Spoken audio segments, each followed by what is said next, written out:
Hello friends, in this video I will show you how to fix and resolve Give Us a Minute. We are updating app messages on Windows 11 or 10. So to resolve this issue, click on Start, type here CMD. Right click on Command Prompt, run as administrator.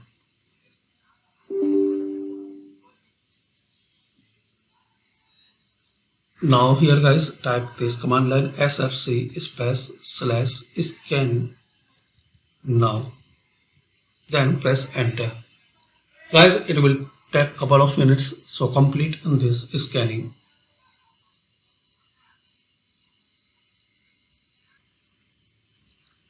So type this second command line. I will give in description DISM /online /cleanup -image /scan health, then press enter and complete this scanning. Hopefully guys, using this simple and easy method we can fix and resolve this problem. Thanks for watching and please comment this method work for you or not.